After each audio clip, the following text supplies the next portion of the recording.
లో వైసీపీ మాజీలు అది కూడా ఇలాంటిదే. అంటే ఒకరి కేసులు ఇవంటే కుంభకోణాల కేసులు అవి రకరకాలైనవి కదా. ఇప్పుడు రోజా ఉంది, రోజా గారి మీద మాట్లాడడం అవి నిన్న మనం మాట్లాడాం. హోమ్ మినిస్టర్ రియాక్షన్ ఇదంతా అవి మళ్ళీ ఈరోజు విజృంభించే మాట్లాడుతున్నారు. ఇప్పుడు పవన్ కళ్యాణ్ మీద ఇవన్నీ మాట్లాడారు, ఈరోజు కూడా మాట్లాడారు. ఆమె పవన్ కళ్యాణ్ ఎక్కడికి వెళ్తే అది నా పుట్టినిల్లు అంటాడు. అంటే ఆయన సినిమా నా ఇండస్ట్రీ నా పుట్టిల్లు అని అన్నట్టు ఉన్న దానికోసం అనుకుంటా. ఉత్తరాంధ్రకి వెళ్తే అంటారు, నెల్లూరుకి వెళ్తే అంటారు, చెన్నైకి వెళ్తే అంటారు. కాబట్టి ఒక విధంగా పవన్ను మళ్ళీ ఒకసారి కొంచెం ఏమనాలి టార్గెట్ చేసే పని రోజా చేస్తున్నట్టుగా కనిపిస్తున్నారు. ఇంకోటి గాలికి గెలిచిన వాళ్ళు ఇవన్నీ గాలి ఆయన భానుప్రకాష్ను ఉద్దేశించి మళ్ళీ గాలికి గెలిచిన వాళ్ళు అవి ఇవన్నీ కూడా మాట్లాడుతున్నారు. ఇవన్నీ అలా ఉంచి మాటలు అట్లా ఉంచి ఆడుదాం ఆంధ్ర అన్న దాని మీద మొదట్లో వచ్చిన రియాక్షన్స్ దాన్ని కొంచెం మొదట వాళ్ళు కదిలించింది ఆడుదాం ఆంధ్రానే. ఆ ఆట మధ్యలో ఆపి ఇటు వేరే కేసుల మీదకి వచ్చారు. సో ఇప్పుడు ఆడుదాం ఆంధ్ర ఫైల్స్ బయటికి తీస్తున్నారు అనేది సమాచారం వస్తుంది మనకు.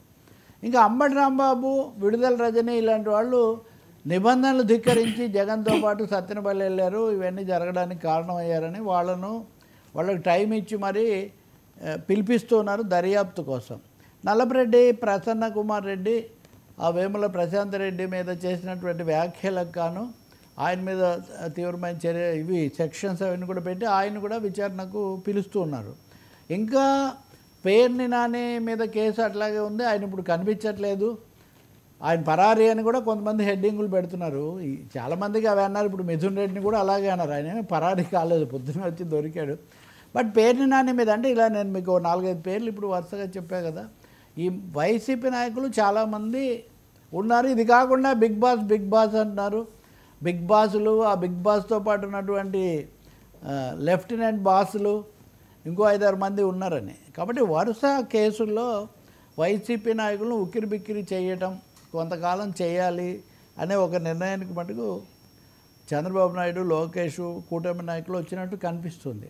చెప్పాలంటే బీజేపీ, జనసేన ఈ విషయంలో అంతగా కలిసి రావట్లేదు అన్న ఒక అసంతృప్తి కూడా వాళ్ళకు ఉంది. విమర్శలు చేశారు కానీ ఎదుర్కోవటం మేము, బరువులు మోయటం మేము, వాళ్ళు అంతగా రావట్లేదు. బీజేపీ కావాలనే కాన్ఫ్లిక్టింగ్ స్టోరీస్ ఏదో భిన్నంగా ఉన్నట్టు చెప్తున్నారు అని కూడా వాళ్ళ కోపంగా ఉంది.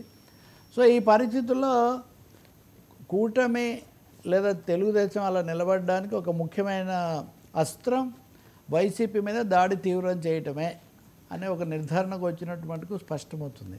ఎవరికి ఉపశమనం రాలేదు చూడండి మీరు. ఈ కొద్ది రోజుల్లో మీరు చూస్తే వన్ సైడ్ అరెస్టులే జరుగుతున్నాయి కానీ అమ్మ పర్వాలేదు కొంచెం గ్యాప్ ఇద్దాం, రిలీఫ్ ఇద్దాం అనేది అయితే కనిపించటం లేదు. సార్ జనసేన దీంట్లో ఈడీ